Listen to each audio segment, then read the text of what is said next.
Карла Кеш-Дустар. Здравствуйте, друзья! Приветствую вас на моем YouTube-канале Динарион. Сразу в начале эфира, чтобы потом не отвлекаться, напомню вам: подписка, лайк, комментарий, репост. Пожалуйста, реагируйте на мои эфиры. Вы таким образом очень сильно поддерживаете мою работу. Сегодняшний эфир я назвала «Отмена будущего. Казахстан идет к краху». Я действительно так считаю и вижу очень плохие перспективы у нашей страны, поскольку политика, которую ведет Тухаев и окружение его, которое имеет доступ к управлению страной, вот благодаря им, мне кажется, наше будущее очень нехорошее. Поговорить на эту тему я решила с моим постоянным спикером, политологом, журналистом, писателем Асылбеком Бейсенбаевым. Асылбек, здравствуйте, рада видеть вас вновь в эфире. Добрый вечер, дорогие зрители. Асылбек, давайте начнем наш разговор с очень нехорошей новости, которая появилась сегодня с утра. Священник Иаков Воронцов, который выступает против войны в Украине и критикует РПЦ, был сегодня задержан. У него ночью провели в квартире обыск, нашли какие-то порошкообразные вещества. По последней информации, он задержан на 10 суток. Его также обвиняют в организации притона, якобы для употребления наркотиками. Это страшная абсолютно, вот для меня ситуация, которая говорит не только о том, что человека задержали, а о том, что порядочного человека, которого я знаю лично, у меня в субботу минувшую был с ним эфир, и те, кто следит за ним, они все прекрасно знают его позицию и о том, что он хочет отделиться от... То есть он хочет, знаете, открыть какую-то свою маленькую церквушку, чтобы выйти из-под контроля РПЦ. И очень много людей поддерживает его идею, но вот история с ним случилась вот такой вот. Его задержали. И, на мой взгляд, это просто ужасно. Извините, я эмоционально отреагировала, но вот я целый день хожу, об этом думаю. Как вы считаете, вот что происходит? Но на самом деле это серьезные обстоятельства, когда священнослужителя обвиняют в организации наркопритона, ну и так далее, и так далее. Но на самом деле здесь есть самое большое, это политическая подоплека. Вы понимаете, что есть, так скажем, патриарх, который есть в Москве, Гундяев. под его руководством под его руководством находится православная церковь, в том числе и в Казахстане. Ну вот мы уже говорили о том, что есть отличие ситуации в Украине и ситуации в Казахстане. В Украине есть независимая автокефальная церковь, то есть она не подчиняется московскому патриархату, она подчиняется Константинопольскому патриархату. То есть это было историческая давняя традиция, поэтому церковь там расколота.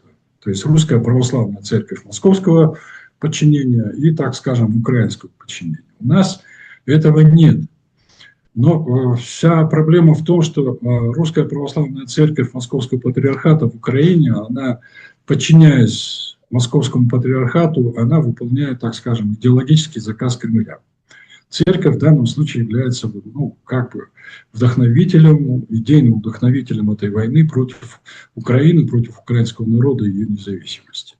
Поэтому украинцы предпринимают меры для того, чтобы этот внутренний, так скажем, враг прекратил свою идеологическую деятельность, и не только идеологическую, я думаю, потому что там находят уже и следы более такой, военного, что ли, присутствия. У нас же ситуация другая. У нас полностью русская православная церковь находится в подчинении российского патриархата. И она также выполняет этот заказ, и, естественно, она настраивает граждан Казахстана в отношении Украины совсем, так скажем, не по-братски. И это является, в общем-то, достаточно серьезным подрывом стабильности Казахстана и подрыва, так скажем, и формирования политического единства народа Казахстана.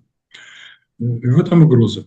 Теперь вот данный священник, естественно, выступил против войны. Но это просто заповедь. Не убей, не укради, там, ну и так далее. Он выполняет чисто церковную заповедь.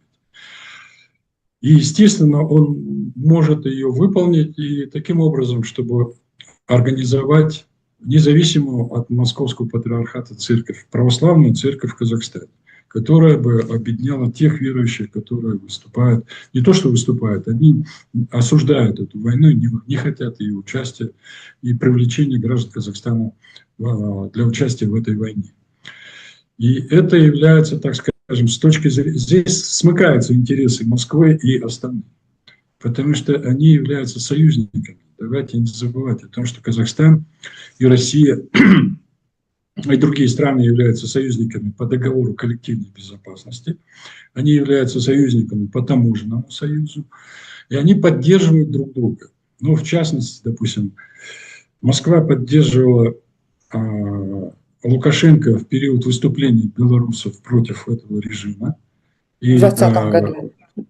В 2020 году.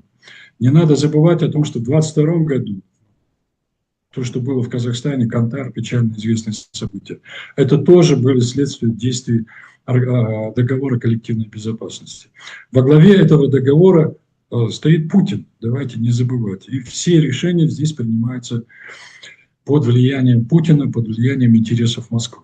Почему мы об этом говорим? Потому что, допустим, Армения обращалась в ОДКБ в период войны в Карабахе для того, чтобы получить поддержку в войне с Азербайджаном. Ну, у нас была трудная ситуация, потому что мы с одной стороны тюрки, с другой стороны ОДКБ. Но, тем не менее, Армения не получила этой поддержки со стороны ОДКБ, со стороны, в первую очередь, Путина. И, естественно, после поражения в этой войне, после того, как Азербайджан вернул свои законные территории, Пашинян начинает политику выхода из тех организаций, которые гарантировали вроде бы независимость и неприкосновенность территории, всей территории, которая числилась за Арменией. Это первое. Не надо забывать, что это же было и в нашей Средней Азии. Если вы помните, несколько лет назад был конфликт между Кыргызстаном и Таджикистаном, водный конфликт. Да, тогда впервые за эти годы в действие едва не вступили вооруженные силы. Обычно эти водные конфликты заканчивались тем, что там подходили пограничники, силы правопорядка, а в данном случае были подняты уже и вооруженные силы. Едва не пришли к войне. Но, слава богу, народ образумился, так скажем, но и ОДКБ тоже не сыграл никакую роль. Поэтому в данном случае мы можем говорить о том, что Путин и ОДКБ рассматривают как инструмент подавления выступлений внутренней оппозиции против правящих режимов. Ну, в данном случае в Казахстане, в Беларуси, да, в любой другой стране, являющейся членом ОДКБ или, как он считает, находящейся в зоне влияния России. Вот. Поэтому здесь необходимо рассматривать этот момент вот с этой точки зрения. А вы представляете, что одним из инструментов вот этого, так скажем, союза недемократических лидеров является Русская Православная Церковь, потому что она действует на территории Беларуси, Казахстана, Кыргызстана, Узбекистана и других государств. Это очень такой хороший, с их точки зрения, инструмент, который позволяет. И теперь в некий священнослужитель пытается внести раскол. Что будут делать власти? Они делают то, что они делают. Они задерживают, да, как вы говорите, привлекают судебной ответственности по обвинению, так скажем, наркоторговли или там организации наркоторговли. Почему это? Потому что если произойдет первый момент раскол церкви, это один момент. Второй момент, этот священник может показать, что массы могут самоорганизоваться. Допустим, те, кто его поддерживает, они могут объединиться, создать независимую православную церковь Казахстана и, допустим, переподчиниться Константинополю, допустим, как в Украине, или какое-то другое решение. Я, к сожалению, не очень хорошо разбираюсь в этих процессах, но тем не менее.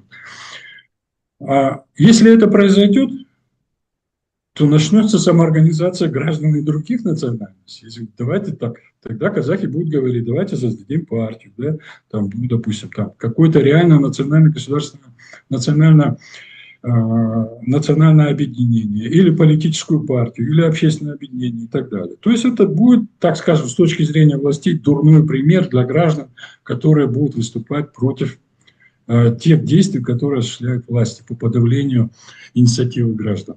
В этом большая опасность. Не в том, что он там выступил, а в том, что он создает прецедент для выхода из официальной организации и организации самостоятельной структуры. Ну, представьте себе, допустим, ну просто берем какую-то правящую партию, не буду называть какую, да, появляется там человек, который говорит: надоело мне быть в этой партии, давайте, ребята, организуем какую-то противоположную партию и будем заниматься своими делами. Позволит им это? Да ни в коем Нет, случае. нет, конечно, и у нас есть пример Марат Джиланбаев, который хотел У нас создать, есть такие примеры уже, поэтому зарегистрировать. когда пытаются регистрировать или создавать альтернативную организацию, тем более оппозиционную, начинается ход действий, допустим, обвинение там посягательстве на честь и достоинство, в организации там антиконституционных выступлений. Ну, эти обвинения можно придумать любые, да, и к этому человеку привесить. Потому что, ну, это же традиция очень давняя, еще с 30-х годов, 37-го года, если помню, был бы человек отделан от прессы. Да, Советская традиция. это еще, ну да, советская, но я бы даже сказал иногда и досоветская. Поэтому вот здесь очень вполне прогнозируемая реакция казахстанских властей, которые выступают за сохранение вот этой пресловутой стабильности, которая существует в Казахстане. Это мертвая такая тишина, как на кладбище, что ничего нельзя делать. И они выполняют вместе с тем, ну, как бы так, негласное или гласное поручение Кремля по сохранению единства одного из мощных инструментов путинского режима, это Русской Православной Церкви. Давайте еще раз отметим. Я не говорю о том, что все православные плохие или хорошие. Есть глубоко верующие люди, которые осознают все, что происходит, и они, в общем-то, не согласны с этой политикой войны, политикой грабежа, отправлением детей на войну, ну и так далее. Когда патриарх благословляет войну, это, тем более, как они всю жизнь нам говорили, против братского народа, то это вызывает, естественно, вопросы.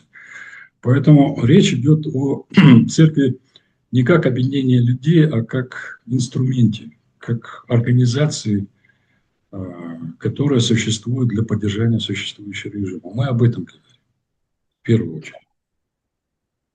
Асылбек, а как вы считаете, его могут посадить? Конечно, могут.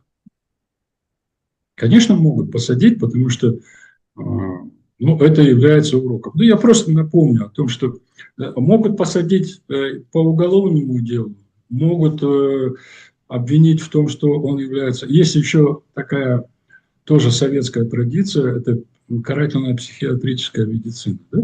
Помните? Вот шел шаман. Да, Габышев, Кремль, Александр Габышев. Габышев, который говорил: вот я дойду до Кремля, вызову духов, все очищу. Да? Что с ним произошло?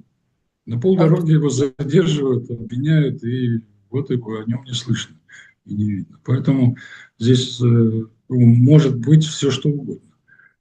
Поэтому любой протест, имеющий любую форму, иногда, может быть, даже комичную форму, он может заканчиваться весьма плачевно. Это опыт, я еще раз говорю, это такой опыт еще советский, тоталитарный, который активно сейчас возрождается.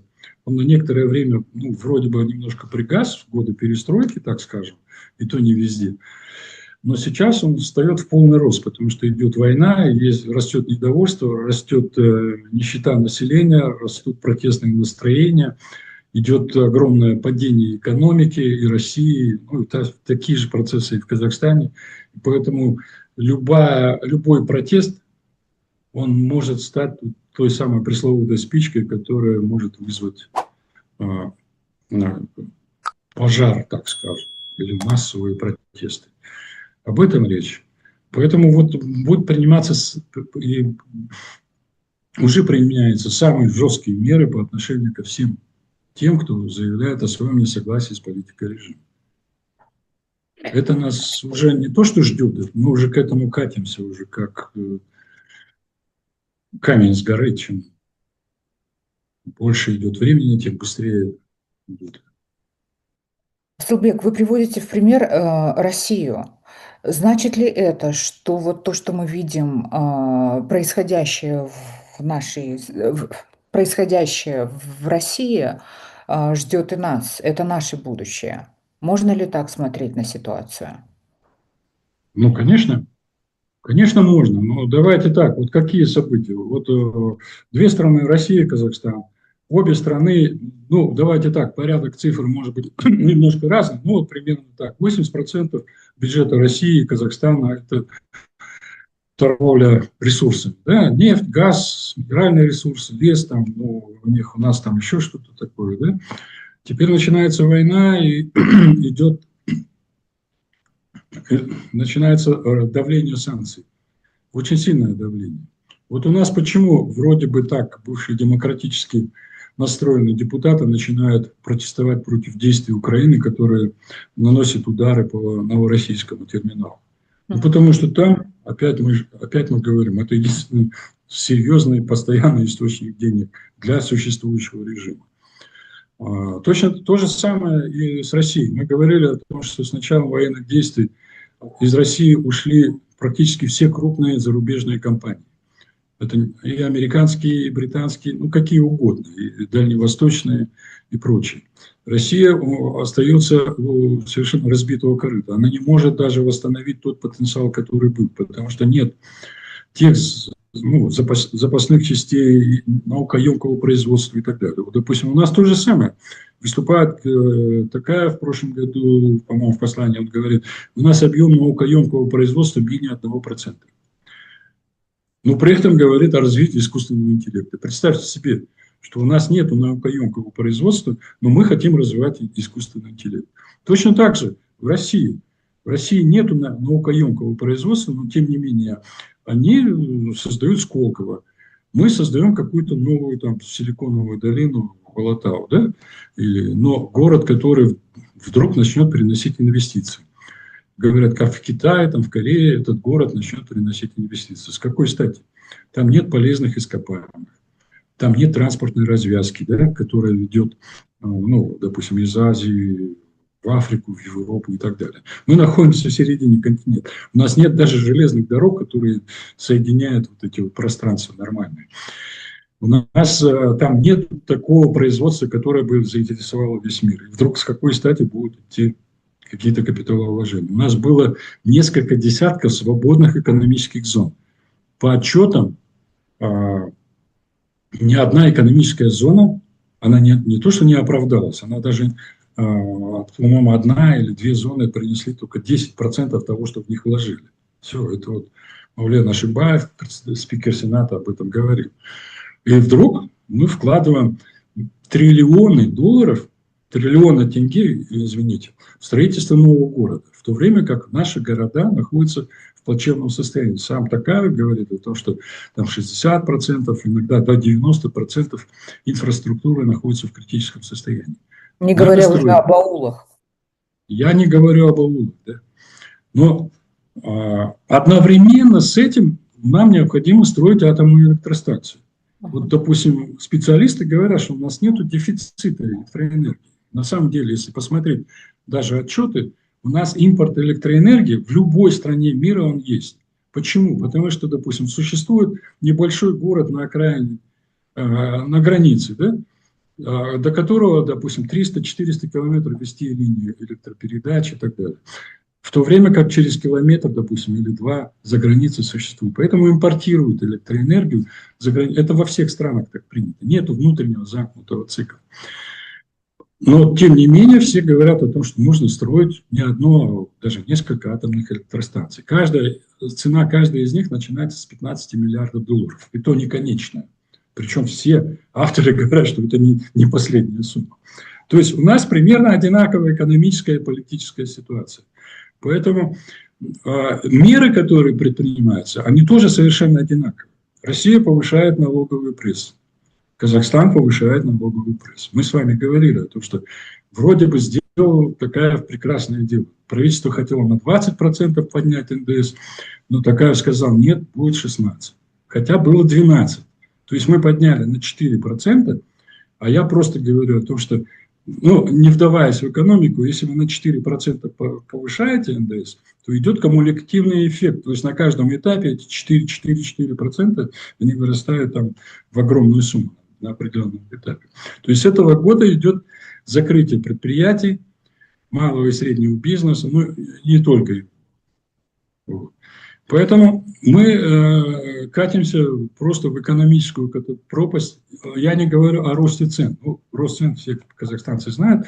Кроме того, единственное, кто не замечает, это правительство, потому что каждый раз выступают премьеры или министры, они говорят, нету никакого роста цен. Может, они там, у них свой магазин какой-нибудь или еще что-то, но для них нету никакого роста цен.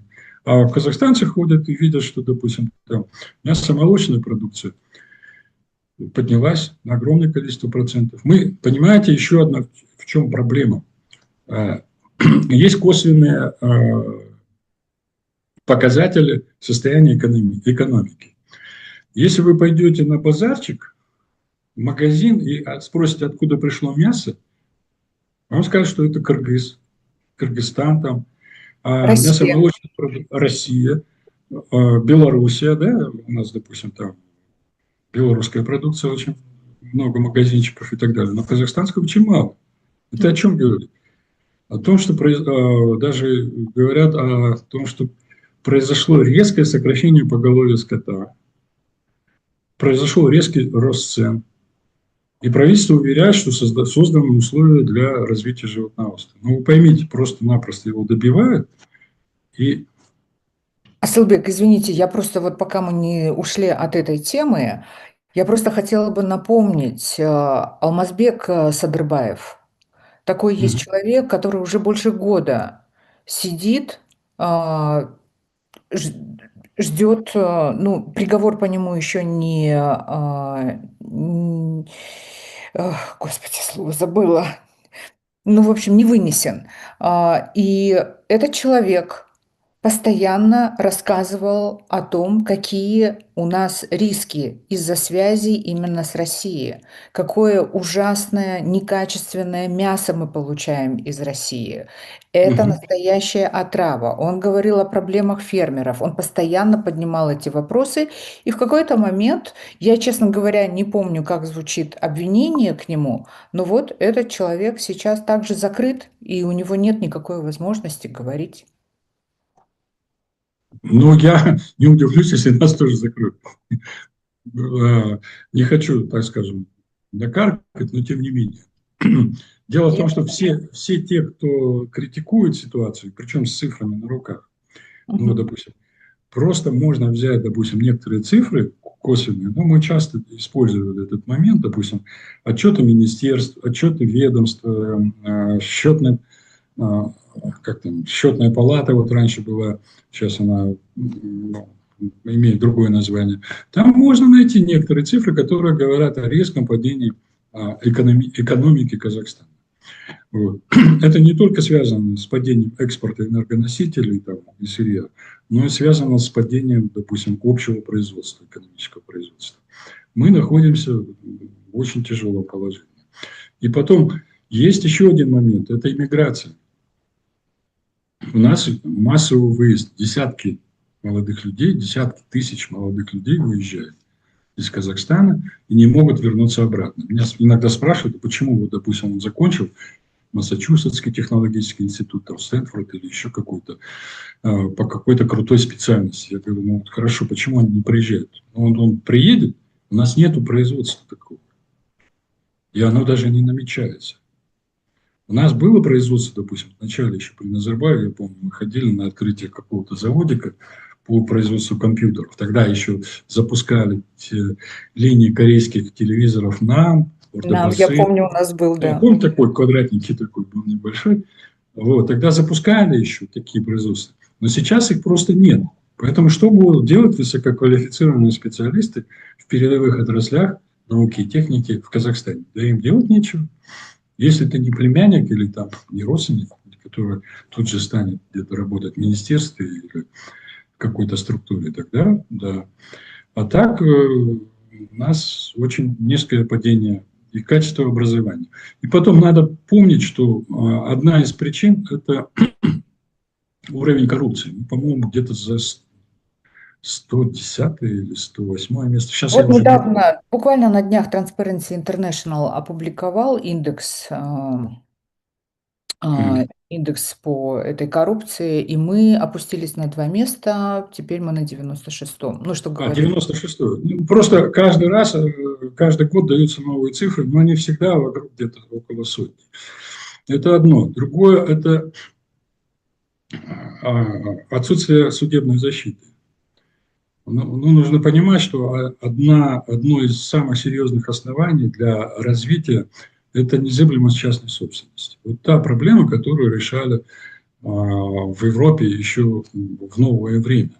Ну, мы как-то приводили пример, допустим, там в одной из передач, по-моему, Фридрих Великий, прусский император, прусский король тогда, он хотел на его территории было крестьянское хозяйство, ну, говоря современным языком. Он хотел округлить свои владения и выкупить эту землю. Но крестьянин отказался. Представьте себе, крестьянин отказывается продать свою землю королю, причем за нормальную цену. Он говорит, моя земля, я ничего не могу сделать. Что делает король? Он говорит, я ничего не могу сделать, потому что если я отниму, то последуют за мной мои министры там, ну и так далее, и так далее. Тогда развития не будет. Ну, в переводе на современный язык. И он получил эту землю после того, как после смерти крестьянина, когда его дети, уехавшие в город, продали эту землю. Что у нас происходит?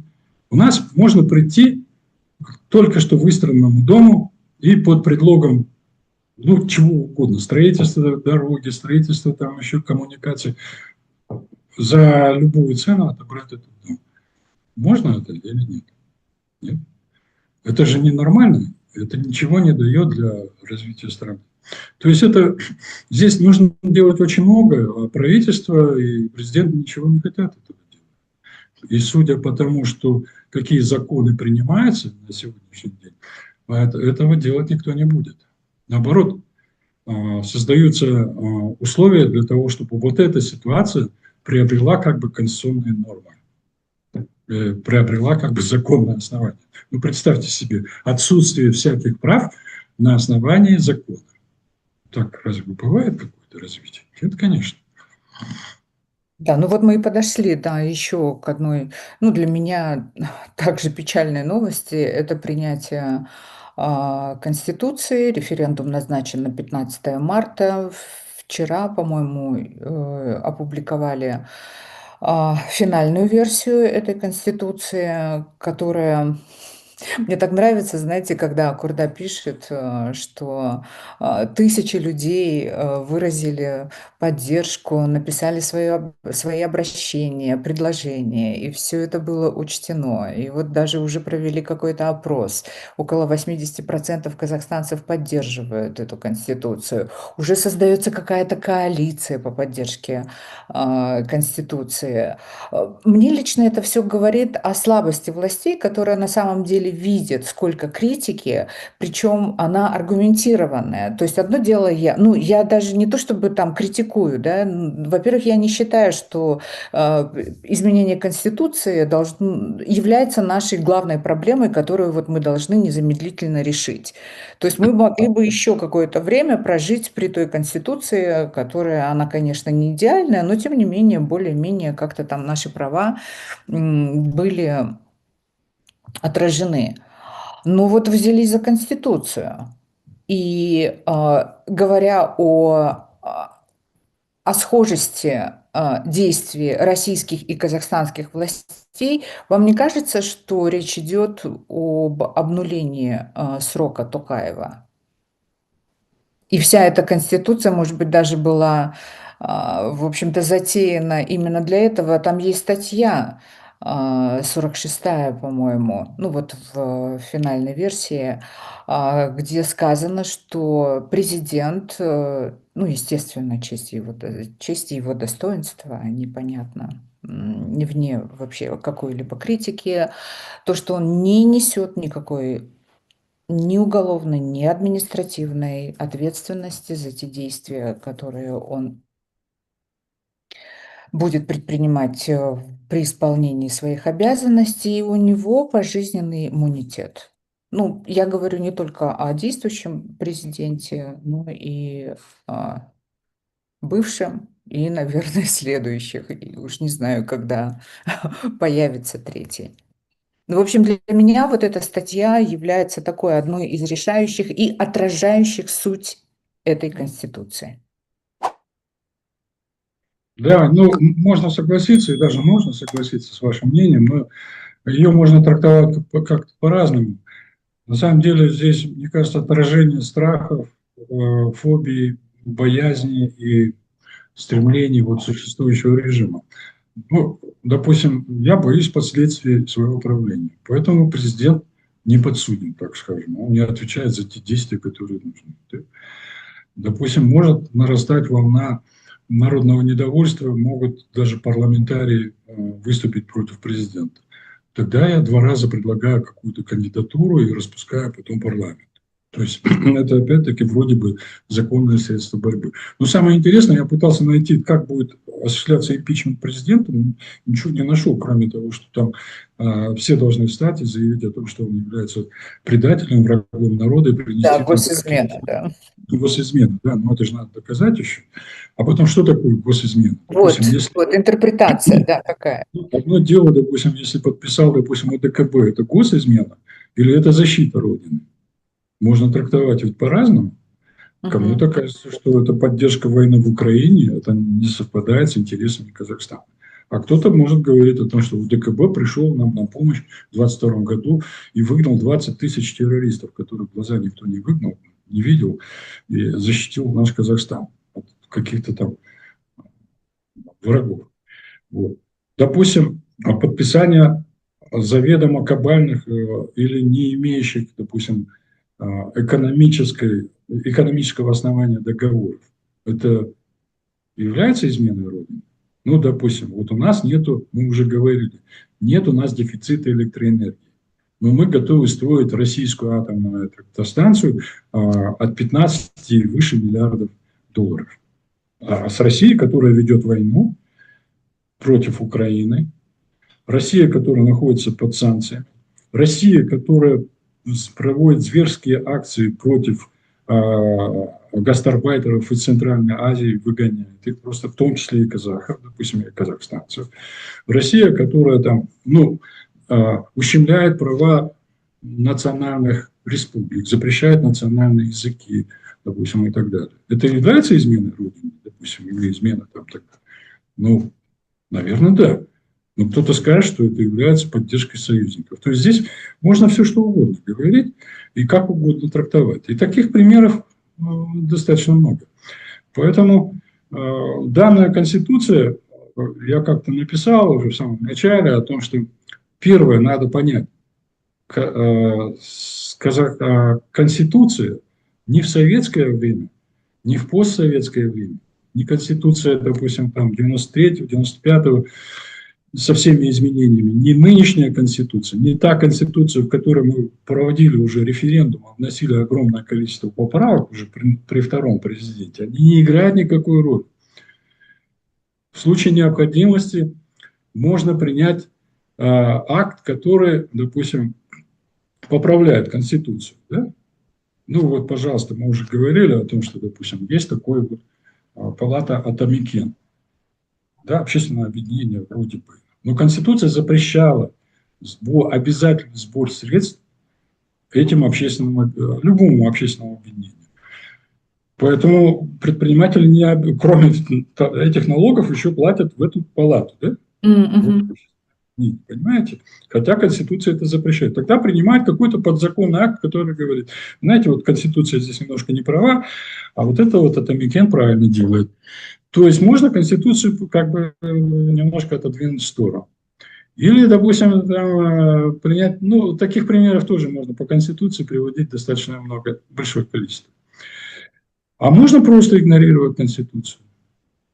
Что, Поэтому в общем-то, и Конституция, делается в ну, в течение общем-то, и долгих делается. лет. Поэтому можно, как вы уже совершенно правы, можно Конституцию вообще, допустим, принять французскую Конституцию или американскую Конституцию и делайте, что хотите, да? Опять же. Потому что Конституция – это закон, который должны исполнять органы власти, три ветви власти – законодательная, исполнительная и правовые органы, да, они должны выполнять. Но у нас что происходит? Даже вот в соответствии с новой Конституцией президент назначает тех, других и третьих. И назначает будущего президента в лице вице-президента. Да, которого мы не выбирали. Да. Которого мы не выбирали. Да? Президент может назначить, допустим, председателя Курултая. Да? Хотя раньше, допустим, там какое-то согласование все равно нужно было.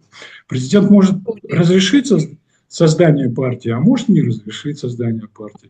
Или запретить какую-то иную партию и так далее. То есть президент всегда прав, даже если он принимает решение, которое отменяет его вчерашнее или позавчерашнее решение. Поэтому Конституция не имеет никакой роли. И при этом не несет никакой ответственности. При этом никакой ответственности не несет. Ни перед палатами, ни перед народом Казахстана и так далее. Президент может определять уже, как бы это мягче сказать, итоги будущего референдума. Ну, уже сказали, что 80% граждан... В общем-то, мы знаем, это какие будут итоги. То есть в данном случае мы можем говорить, что от 80 до 90% граждан уже проголосуют за настоящий референдум. Да? Затем мы можем говорить о том, что по закону должно выделяться определенное время для агитации, ну, за референдум или после референдума. Но никто не дал разъяснений, ни органы власти, как это будет проходить. Я представляю, что будут выступать там депутаты или какие-то эксперты, которые будут говорить о том, что ну, Казахстан жить не может без этой конституции. Правильно? А если вы выйдете вы или я, нас пустят в эфир, я сильно сомневаюсь, чтобы нас пустили на эфир или дали какие-то там возможности выступления против данной конституции. Есть такое понятие, как политические дебаты, да? Ну, допустим, то или иное. У нас все партии, ну, которые выросли так, из одной клумбы, они все... Едины во мнении, да. Едины во мнении. Да, у меня есть свое мнение, но я с ним не согласен. Да, вот так примерно, как в старом анекдоте. Поэтому Конституция ничего не решает, это первое. Как бы не кромсали, не модернизировали. Второе, принимаемый вариант Конституции вообще антиконституционный. Потому что первая часть говорит о том, что все граждане Казахстана равны перед законом. Если мы равны перед законом, то мы имеем набор соответствующих прав. Личных прав, гражданских прав и общественных прав. Право быть избранным, право избирать, право там и так далее. А Конституция уже ограничивает право, допустим, избрание президента. Ну, 40 лет я еще как-то могу согласиться. Высшее образование еще тоже как-то можно согласиться. Но 5 лет государственной службы. Почему 5 лет государственной службы или ну, или там вариант есть общественных объединений? Это нарушение прав 20 миллионов казахстанцев, которые никогда не работали на госслужбе или работали там менее года. Далее, ну, я уже говорил о том, что, допустим, есть такой тест, еще одна ступень, которая препятствует гражданам, допустим, на пути на пост президента. Это свободное владение казахским языком, государственным языком. Вроде бы казалось нормальная норма, но как это осуществляется?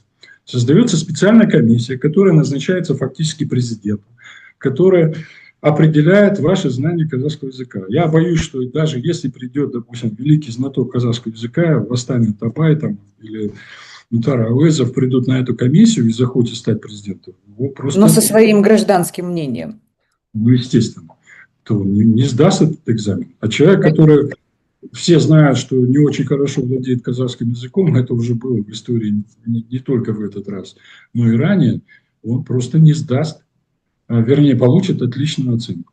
Да. Поэтому это знание или незнание, оно должно определяться во время политических дебатов. Если бы было в Конституции сказано, что обязательно должны вестись политические дебаты между кандидатами в президенты, причем в эфире, да, вот, допустим, как в Соединенных Штатах Америки или в других странах, мы могли бы сами определить, каждый гражданин, вот этот владеет хорошо казахским языком, этот не очень, я поэтому за него голосовать не буду. То есть он степенью владения казахского языка, казахской культуры и казахской литературы, там, ну и так далее, он может показать во время дебата. И тогда он получит голоса тех людей, которые, допустим, заострены на эту проблему. А не будет решать некая комиссия в кулуарах, и может выйти потом и сказать, я вроде все, казахша, казахша жауап бердім, а мне поставили двойку, да? И никто не может докопаться. Комиссия решила, и все. Это еще один шлагбаум. Создание политических партий. Мы об этом говорили, но на самом деле создать политическую партию точно так же, как этот священнослужитель. Unreal. В Казахстане невозможно. В Казахстане невозможно. Поэтому о какой свободе мы можем говорить? Еще и чревато. Если всего этого нет, если нет, допустим, диалога партии, диалога граждан и общества, то не будет решения. Потом партийные выборы. Ведь уже все практически сказали, что если невозможно создать партию, мы голосуем за искусственно созданные партии, то это не учет наших голосов. Мы практически лишены права выбора. С этим тоже надо считаться. Поэтому речь идет о том, что надо менять эту систему. Для того, чтобы дойти до реальной многопартийности, нужно пройти несколько выборов. Допустим, есть история, когда просто голосуют за кандидатов, потом организуются партии или там какие-то избирательные организации и формируется многопартийность. У нас пока этого нет, поэтому нужно голосовать за конкретного человека, за конкретный избирательный штаб. А этого тоже нет. Поэтому здесь практически на каждом этапе и с каждой статьей Конституции происходит отрубание, так скажем, прав граждан и выбрасывание их в мусорную корзину. Поэтому не будет диалога, а на фоне усугубляющихся экономических и социальных потрясений, проблем, и при отсутствии диалога и взаимопонимания, естественно, мы должны быть готовы к социальным протестам и социальному взрыву. Потому что власти не имеют опыта и не хотят разговаривать с народом.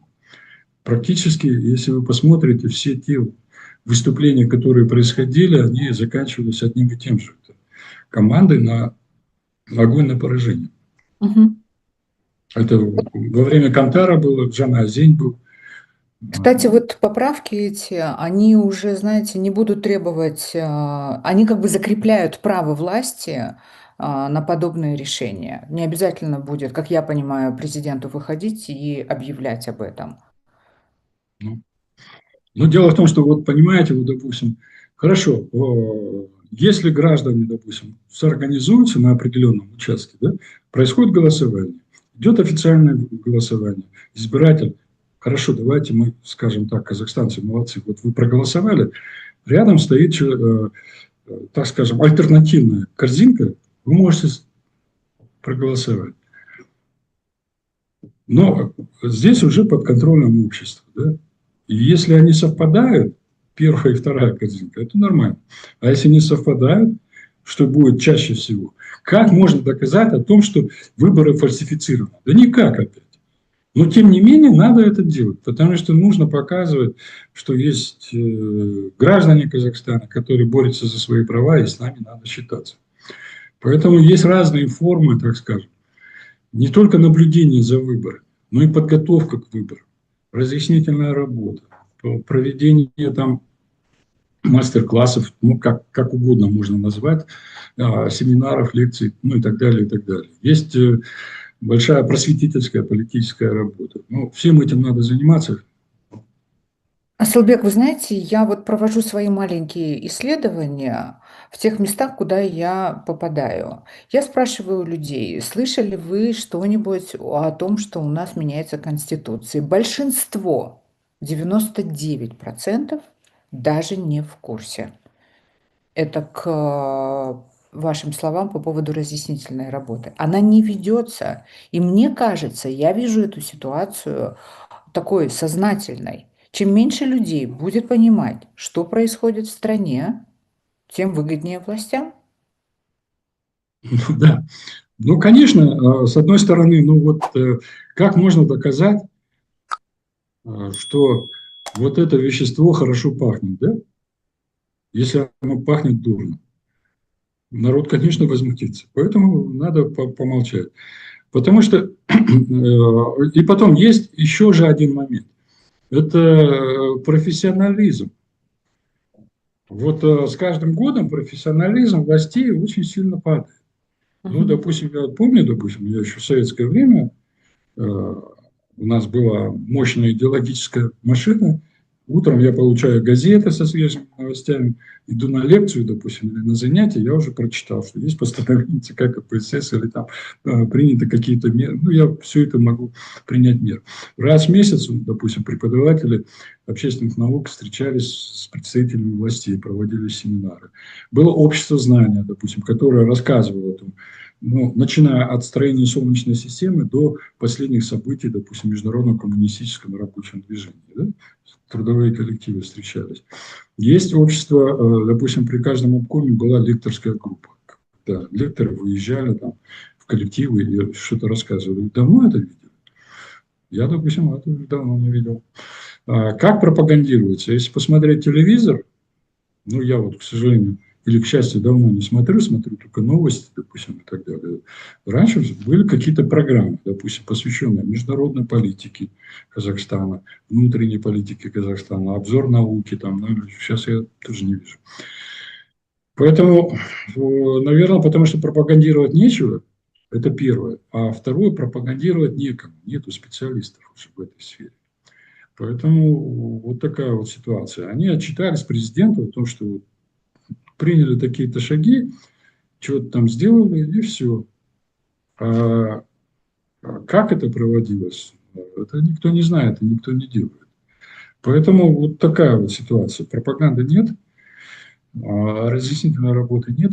Ну, тут, может быть, с одной стороны, хорошо, меньше пудрят мозги, так скажем, народа. Но дело в том, что тут надо учитывать еще одно обстоятельство. Это у нас появилась массовая социальные сети. У нас появился интернет, поэтому любой гражданин, любой человек, там, где есть интернет, он может ознакомиться сам с международной ситуацией, с цифрами, там, данными и так далее. То есть есть международная паутина, которая связывает людей друг с другом и очень активно.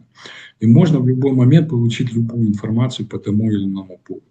То есть люди стали грамотнее. Или, во всяком случае, они стали ближе к источнику знаний. И надо единственное научить их перерабатывать эту информацию. Да, Поэтому, критическое мышление да, необходимо. нужно логическое мышление. Поэтому обмануть их не так-то просто. И здесь тоже есть определенные моменты. Но надо учитывать то, что есть, конечно, и плохое в этих социальных сетях, и есть хорошее. Потому что благодаря социальным сетям может произойти быстрая мобилизация населения. Очень быстро. Отключат интернет.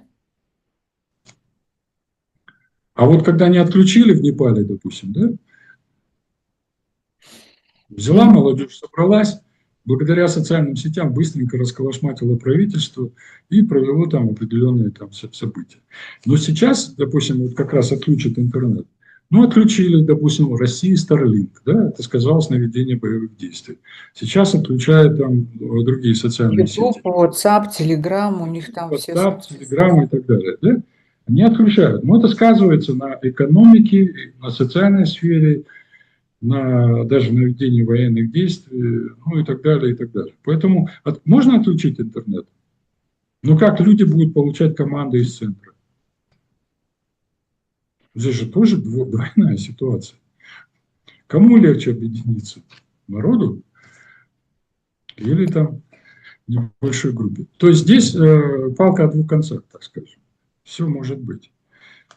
Поэтому я и говорю о том, что здесь ничего нельзя, так скажем, спрогнозировать с точностью до определенной даты.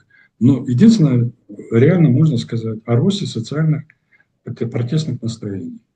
подогреваемых неумелыми, непрофессиональными действиями коррумпированного правительства и чиновников на фоне резкого экономического подъема всех показателей Казахстана. Не только в промышленности, но в сельском хозяйстве, в социальной сфере, ну, в инфраструктуре, допустим, городов и сел происходит отключение электроэнергии, ну и так далее, и так далее. То есть здесь взрыв может произойти в любой момент и по любому поводу.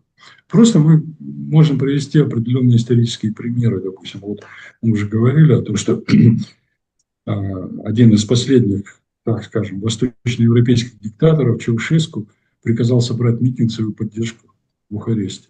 Собрали митинг, многотысячный митинг. Митингующим это настолько надоело, что они стали бросать камни, выступать, и Чаушеску пришлось бежать. Его настигли и расстреляли через несколько дней. И тем самым произошло свержение, изменение политической ситуации в Румынии. И таких примеров прилично. Или, допустим, неудачное падение Берлинской стены, неудачная фраза восточно-германского чиновника, которая была неправильно понята пограничниками, неправильно понята трудящимися, она просто сломала Берлинскую стену. Все, страна рухнула. То есть здесь все может быть, и может быть в любой момент. Но может быть и кровавое подавление, потому что другого пути власти не знают. Давайте так честно говорить, и с 1986 года там были события и в Чимкенте были, в Восточном Казахстане, и последний вот Жанаозень, ну и так далее. И Кантар уже, это, само собой, единственный инструмент это вот такой. Поэтому все может быть. Асылбек, ну вот смотрите, еще рано у Кантаря, она настолько свежая, и в людях, конечно же, сидит большой страх, потому что, ну, каждый из нас прекрасно понимает, что с ним может произойти, если он вдруг недовольный ростом цен на продукты, высокими коммунальными ценами, ну и те, кто интересуется политикой наших властей.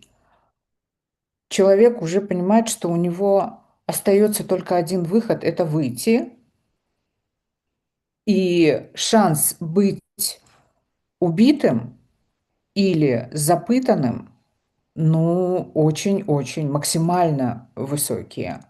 Поэтому я думаю, что люди предпочтут остаться. То есть вот мы сидим в соцсетях, да, и пока еще можем говорить. Но если грубо, сидим вот на диванах, да, как нас называет Тукаев, диванные эксперты. Выйти на улицу мало кто из нас решится.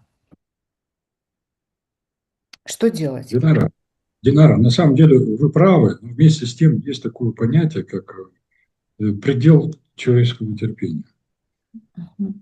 И предел, я еще раз говорю, он может быть положен серьезным шагом, допустим, там, повышением цен, официальным расстрелом и так далее. А может быть просто тем, что, ну, допустим, в Иране, почему случилась революция, когда свергли шах? Потому что он провел гигантскую вечеринку, затратил миллиарды долларов. Это послужило основанием для одним из оснований для протестных настроений.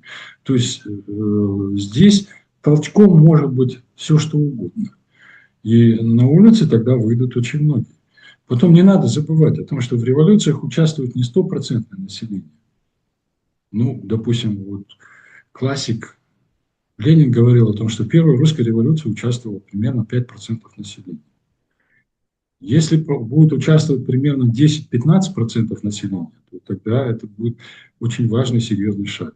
И он может привести к резкому изменению ситуации. Не надо представлять о том, что смена режима происходит так, что весь народ поднялся и пошел. Есть достаточно активное число граждан, которые решают эту проблему. Мне кажется, у нас со связью что-то, или мне кажется.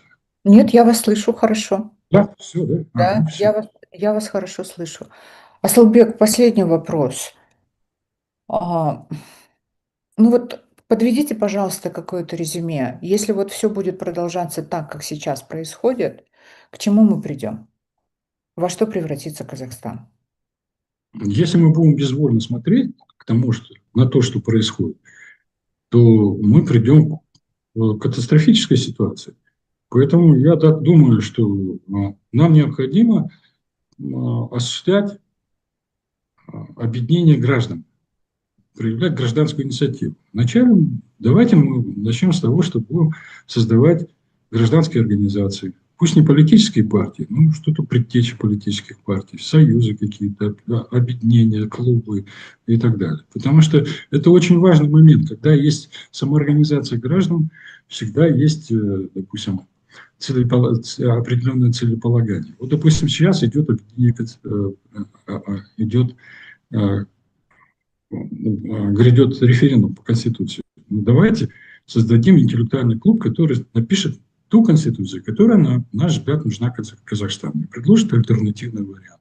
Тоже По-моему, хорошо. уже есть несколько вариантов. Мне Если кажется, есть несколько вариантов, давайте обсудим. Ну, единственное, что если сейчас... несколько человек опубликовали, да. Да.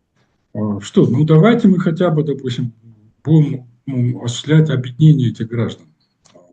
Пусть мы будем, допустим, там либералы, там социалисты, социал-демократы, там национальные организации. А Давайте Асылбек, к нам придут и найдут порошкообразные вещества, обвинив нас в том, что мы тогда мы здесь призовем на сидим в помощь притоне. независимых, тогда мы позовем на помощь независимых юристов, которые должны защищать наши права. Надо иметь, допустим, и юристов, и политологов, и экономистов, и психологов, если хотите, ну, кого угодно. И когда будет такое объединение граждан, тогда мы сможем решать наши проблемы. А пока есть, допустим, ну, как пальцы на руке мы растопырены, тогда, ну, как говорили чилийские товарищи, когда мы едины, мы непобедимы. Ну вот, поэтому, если будет такая организация, я с удовольствием приму участие, допустим, я готов оказать определенное содействие. Ну, у меня есть некоторый опыт, но уже возраст, поэтому не надо говорить о том, что ушел в сторону, просто в силу возраста я не могу уже быть таким активным. Но оказать содействие, ради бога, пожалуйста. Я думаю, что это главное. Если идет сосредоточение определенных сил, то должна быть определенная альтернатива. Давайте создавать альтернативу. Интеллектуальную, организационную, там, идеологическую альтернативу. Это будет здорово. Тогда нас будут считать, с нами будут считаться. Я думаю, это будет правильно. Иначе мы действительно вкатимся в очень большую пропасть. Потому что, давайте так, опять же, кроме внутреннего фактора, у нас есть очень мощный внешний фактор – это Россия. Надо учитывать то, что сейчас идет очень мощное давление на Россию. Если, допустим, она проиграет войну и вынуждена будет отступить, ей необходима новая война. Маленькая победоносная. Маленькая победоносная, это еще с русско-японской войны. Каждая маленькая победоносная война, она заканчивалась поражением России и разрушением России, допустим, в 1917 году. Или в 1991 году результат, допустим, мы можем говорить, маленькой афганской войны, десятилетней, когда погибло там миллионы афганцев и где-то около 15 тысяч граждан Казахстана, граждан Советского Союза. Да, но нас отличает, извините, Асылбек, нас отличает то, что наша власть очень лояльна Да, к российскому руководству, она поэтому... может быть лояльна к российскому руководству, но давайте так. Нужно учитывать о том, что власть должна подчиняться народу. Ну, произошла эволюция, допустим. Ну, надо посмотреть, допустим, Майя Санду в Молдове начала процесс выхода из СНГ. Маленькая республика, у нее нет ресурсов. Она находится под мощнейшим давлением. Внутри нее Приднестровская республика, которая должна держать ее за горло. Да? Тут и полыхает война. Но, тем не менее, они решились на этот шаг. Они сменили руководство. Избрали нового президента, который победил во время выборов. И она дала на целое направление новой стране. Женщин, представляете? Она очень крутая. Армения, Пашинян. В очень трудной ситуации, потому что его, так скажем, по мнению зомбированных армян, они проиграли эту войну, лишили части территории своей, да, хотя это территория Азербайджана, тем не менее он осуществляет шаги для нормализации ситуации. Если они, так скажем, построят путь Трампа, хотя это на самом деле не Трамп, а уже давняя идея, так скажем, построят коридор, то это открывает возможности ведь не только для Азербайджана, Армении, Турции, но и И для для нас, нас. потому что мы можем экспортировать. У нас две мощные страны, которые препятствуют развитию отношений между Востоком и Западом. Это подсанкционная Россия и подсанкционный Иран. Единственный коридор, узкий коридор, это вот этот вот, Занбизурский коридор. Если он будет открыт, то представьте себе, он проходит через территорию Армении, ну, условно говоря, пусть с каждого вагона $10, все, тысяча составов проходит через территорию Казахстана из Китая в Европу и обратно. Представляете? Можно жить за счет этих вагонов, за счет строительства дополнительных линий, обслуживания, ну и так далее, и так далее. Ведь железная дорога – это целая индустрия огромная. Можно создавать свое производство. А наши власти этим не пользуются. И они, я не знаю, о чем. Как вы думаете, они не пользуются, потому что не хотят, или потому что им Кремль не разрешает? Или, не И знаю, или потому что Пекин? первое и самое главное, мы уже говорили об этом, что такое развитие? Развитие – это гарантированная частная собственность, это гарантированная инициатива граждан, это защита предпринимательства и так далее. Будет это власти делать? Нет, конечно, потому что они монополизировали все сферы, поделили между собой. И любая конкуренция, она наносит ущерб не Казахстану, а конкретно экономической группировке, которая находится у власти. И второе – это Кремль. Мы же, некоторые наши предприятия уже находятся под санкциями. Почему? Потому что мы являемся, так скажем, осуществляем реэкспорт. Просто я вам советую, посмотрите данные по экспорту Казахстан-Россия 2020 года и 2026, 2025 года, 2026 года. Как увеличился экспорт из Казахстана в Россию, что мы там экспортируем. Понимаете? Что мы экспортируем? Мы осуществляем реэкспорт. Мы осуществляем поставку подсанкционных товаров. Или тех товаров, которые необходимы для ведения военных действий. Хуже того, мы осуществляем, так скажем, поставку военнослужащих. Да, у нас по некоторым данным погибло уже почти от 500 и более человек, граждан Казахстана в этой войне, которые воевали за Россию. Это Да, но вы поколение. имеете в виду, которые добровольно пошли на эту войну, а не то, что... Они добровольно пошли на войну, зная, что это является нарушением законодательства Казахстана, который запрещает. Да? Куда смотрели наши органы? То есть в данном случае мы практически поставили 500 человек, ну и там были больше вот, по официальным Больше. данным, которые воевали за Россию против Украины. Почему наши граждане это делают? Непонятно. Еще один момент.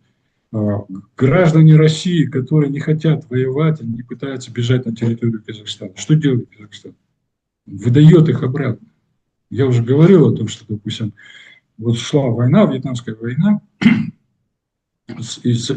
граждане Соединенных Штатов, которые не хотели воевать в Вьетнаме, они бежали в Канаду, в соседнюю. Канада не выдавала, несмотря на все союзнические отношения. Почему мы выдаем?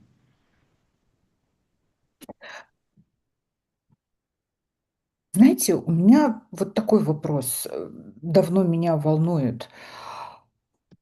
Может быть, Токаев находится в какой-то такой ситуации, когда у него нет выбора, и ему приходится садиться на шпагат для того, чтобы, ну, здесь не началась война. Вы знаете, есть два объяснения. Выбор всегда есть. Это правда. Для того, чтобы твой выбор поддерживали, ты должен осуществлять ту политику, в которой заинтересован народ Казахстана. Ну, во всяком случае, большинство народа Казахстана. Но мы заинтересованы в мире, в том, чтобы ракеты не летали. А он этого же не делает. Поэтому опираться на народ ему не нужно. Он не хочет этого. Он хочет опираться на олигархов. Это привычнее, понятнее и экономически, видимо, выгоднее, чем опираться на народ. Вот. Я еще раз говорю, это первое. Второе, Он зависит от Путина. Кто его удержал у власти в 2022 году, во Да, время ковида? да. Путин, Мгм. потому что против политики такая выступил народ, но еще большую опасность для него представляли те люди, которые хотели сместить Токаева и поставить на место него другого человека. Мгм. Понимаете, это внутриолигархическая борьба была определена. Мгм. Хотя об этом не говорят. Все обвинения идут в адрес вот тех протестующих, которые выступали против той политики, которая осуществлялась. Какие резервы были у Санду, Майя Санду? Да никаких абсолютно, кроме народной поддержки. Что Мгм. она смогла? Она смогла удержаться благодаря Мгм. этому. Она смогла победить на выборах. Она может проводить ту политику, которая ведет ее в Евросоюз. Ту политику, которая, значит, ведет к размыванию, так скажем, этой Приднестровской Молдавской Республики. Знаете? То есть весь вопрос заключается не в том, что он боится или не боится, а в том, что он хочет этого или не хочет этого. Мгм. Да. Мгм. Согласна. Вот это И главное. мгм. Мгм. Ну, я думаю, сейчас у него практически безвыходное положение, и выбор очень сузился. Ну, мне так кажется. Я не в смысле защиту, я не в защиту Токаева. В 22 году, я считаю, он мог бы опереться на народ. И тогда гарантом его власти стал бы народ, а не Путин, от которого теперь он на 100% зависит. Да. Плюс к тому, я Да. считаю, что, знаете, я все время думала, вот, Асылбек, я не знаю, права я или не права, нам все время внушают то, что мы вот находимся между Китаем и Россией, у нас очень сложное геополитическое положение. Но мне кажется, вообще на самом деле в этом наша сила. Мы могли бы использовать свою территорию как, ну, я не знаю, как угодно. И могли бы просто вот встать в позу, да, мы небольшая страна, но просто встать в позу и сказать, хотите, чтобы через нас это все проходило, давайте все это делать на каких-то, ну, обоюдно выгодных условиях. То есть не обязательно прогибаться. И если показывать характер, ну, даже вот Асылбек, когда, я не знаю, встречаются два человека, один на другого пытается напасть. Но если у того, на которого нападают, есть дух, и он готов противостоять, то с ним уже по-другому разговаривают. Ну это же, господи, закон Да. джунглей. Так всегда было. Ну, Почему мы это не используем? ну, мы еще раз говорим о нашем правительстве. Дело в том, что вот Мгм. многие выступают и говорят, а вот китайцы себе позволяют то, это и третье. Они, не они себе позволяют. Им разрешают. Наше правительство при заключении договоров, Мгм. о содержании которых никто ничего не знает. Вот спросите, какой договор подписан с той или иной компанией? Вам скажут, ну, не лезьте, это государственная тайна. Да? Но мы Им даже не знаем разрешили. ничего о нефтяных договорах еще с тех 90-х Да, годов. естественно. То есть эти договоры, они закрыты для нас. Поэтому по этим договорам они делают то, что могут и то, что хотят. Да, в пределах этих договоров. То есть все вопросы не китайцам, допустим, или к европейцам, а к нашему правительству, к нашему президенту, которые подписали эти договоры. Понимаете? И раз они подписаны, и они сохраняются, значит, они устраивают наше правительство. Вот это надо понять самое главное. Что касается наших возможностей. У нас возможности выше крыши. У Мгм. нас есть все ресурсы. Это уже набило оскомину. У нас 9 место в мире по территории. Через нас проходят важнейшие коммуникации. Через нас мы можем построить хабы, допустим, воздушные, транспортные. Да? Это тоже об этом говорили. Мы можем построить узкоколейку, допустим, в Европу. Тоже об этом говорили. Мы можем решить те вопросы, которые волнуют нас. Но у нас что? У нас, представьте себе, вот сидит 5 авторитарных государств. Казахстан, Узбекистан, Туркмения, Кыргызстан и Таджикистан. Они не будут сотрудничать между собой, потому что у них есть пресловутое, так скажем, центральноазиатское соперничество. Они вроде соперничают в экономике друг с другом, но все это соперничество сводится к тому, что цена на хлопок возросла, впереди Узбекистан. Цена на нефть выросла, значит, впереди Казахстан. Цена на газ выросла, вперед вышел Туркменистан. Вот и все. Это не деятельность, это констатация того или иного факта. Если бы у нас происходило решение экономических хотя бы вопросов центральноазиатских, обмен электроэнергией, допустим, обмен газом, обмен топливом, обмен пшеницы на хлопок, допустим, просто утрирую, допустим, там, обмен, допустим, рабочей силы свободной. Да? Ну, вы представьте себе, что в любой момент границы могут быть закрыты. Почему? Потому что наш обиделся на ихнего президента. Но Да? уже было такое, да? Об этом это же постоянно. Вот. И это несмотря на те проблемы, которые существуют между нами. Поэтому вот наш потенциал ослабляется. Вот, допустим, когда происходило объединение Европы в 1955 году, там объединение угля и стали, тогда уже экономисты прогнозируют простое объединение будущего Европейского Союза, просто объединение, даст 25% рост экономики, снятие границ. Понимаете? У нас это запросто. Почему? Простой пример. Посмотрите экономические отношения Казахстана с другими государствами. На первом месте Россия. На втором месте Узбекистан. Почему Узбекистан, я обращаю внимание, потому что Узбекистан не входит в этот Евразийский таможенный союз. Но тем не менее он на втором месте. В Евразийский союз входит, допустим, Армения. Наши отношения на уровне во внешней торговле 0,1% с Арменией. Что это за союз? Понимаете? Сейчас он может вырасти, если будет коридор. Но, тем не менее. Мы получаем, допустим, продукты швейной промышленности и так далее из Кыргызстана. Да? Но каждый раз мы блокируем границы, ну и так далее. И они тоже это происходит. А если бы мы сняли все эти барьеры, я понимаю, что границы есть границы, да, необходимо там защищать от проникновения и так далее. Но экономические отношения могли быть совершенно другими. Поэтому здесь просто Евразес – это инструмент привязывания к России наших государств. Только и всего. А он препятствует нашему развитию, препятствует нормализации экономических отношений. Потом безумные экономические планы. Мы уже говорили об атомных станциях. Город Алатау, который нафиг никому не нужен. Он просто, это триллионы, которые идут просто неизвестно куда. Есть проект ЛРТ, допустим, в Астане. Если бы он был в Алмате, другой вопрос. Алмата, там, Исык, Каскелен, там, ну и так далее. Это было бы еще понятно, оправданно.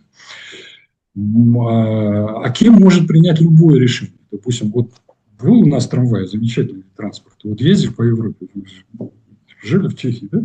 Трамвай – замечательный транспорт, экологически чистый, бесшумный и так далее. А у нас вдруг он становится источником опасности. Его снимают. Что с ним происходит? Город задыхается.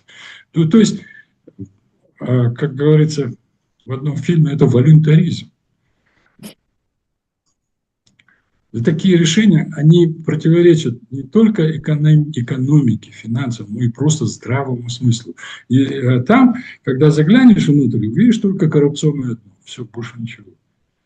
И о каком развитии мы можем говорить? Поэтому... Потом мне нравилось, когда президент Такаев говорил, вот у нас есть 162 олигарха, надо что-то делать. Вот он несколько лет говорил, сейчас забыл о них. Почему? Мне кажется, потому что было 162 олигарха. К ним добавилось еще несколько олигархов, которые обслуживают новую Астану, так скажем. Да? Это все нормально, все хорошо, великолепно. Асылбек, есть у нас хоть малейший шанс повлиять? Конечно, есть. Конечно, есть. Я поэтому говорю, первое – это объединение. Второе – формирование общенациональной позиции. Поэтому вот с этого надо все начинать. Надо просто поддерживать тех политиков, которые будут вести вот эту работу. Давайте избавимся от старых политиков, ну, вроде, допустим, моего возраста. Давайте хотя бы помоложе, и им поможем выдвинуться с удовольствием. Спасибо большое, Асылбек. Такой долгий у нас сегодня разговор Да, получился. Ну да, но очень интересно. Я надеюсь, что все зрители, которые нас смотрели, оставались с нами. И напишите свои мысли в комментариях, что вы думаете по поводу того предложения объединяться и как объединяться. Ну, я за. Вы, кстати, пойдете на референдум, будете голосовать? на референдум надо посмотреть формулировку. Мгм. А так надо обязательно сходить и проголосовать. Я не призываю голосовать против или за. Надо сходить, проголосовать так, как велит вам ваш разум и ваша совесть. А так вообще было бы хорошо до референдума собрать все вопросы, допустим, и попытаться ответить на эти вопросы, допустим, в одной из ваших передач. Если бы пригласили, допустим, юриста там или еще кого-то, Я который бы думала об объяснил, этом, да. Я думала об как. этом, чтобы вот сделать какой-то такой эфир с разными экспертами, профессионалами, которые бы как-то объяснили нам вообще эту историю про новый проект Конституции. Спасибо большое, Асылбек. Спасибо за приглашение. Спасибо всем, кто был с нами. Сау болыңыздар. Сау болыңыз.